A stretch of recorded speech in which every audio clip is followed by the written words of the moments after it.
হরে কৃষ্ণ সুধী ভক্তগণ, বৃন্দাবন ব্লগের পক্ষ থেকে সবাইকে শুভেচ্ছা এবং অভিনন্দন। আরে कुछ इधर তো कीड़ा है कि देखना ब्रो।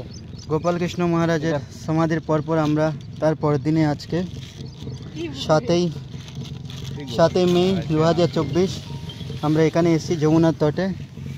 এই পাশটা হচ্ছে আপনার বিলবন ভান্ডিরবন আর এই দিকটা হচ্ছে বৃন্দাবন। তো আমরা এখন এখানে আছি দেবরা বাবার ভজন কুটিরের সামনে। তো अरे साल्ट भी तो डालो प्रभु। বৃন্দাবনের সবচেয়ে বড় মহাত্মা, সবচেয়ে বড় ব্রজবাসী যারা জন্মসূত্রে এই বৃন্দাবন ধামেই এই শরীর প্রাপ্ত হয়েছেন।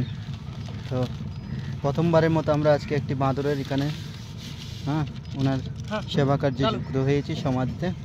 আমাদের সাথে আমাদের লিডার স্বরূপ প্রভু আর ওনার মালিকিনী अरे আমাদের মাতাজি, मैं ये निकाल देता हूँ। আর এদিকে আমাদের শ্রীমান নারায়ণ প্রভুজি আছে। তো আমাদের প্রভু সত্যি ওনার হৃদয় খুব সুন্দর, সবসময় ভক্ত সেবার জন্য উপকৃত। তো আপনারাও দর্শন করুন, কৃপা লাভ করুন। ব্রজবাসীর সমাধি হচ্ছে এখানে।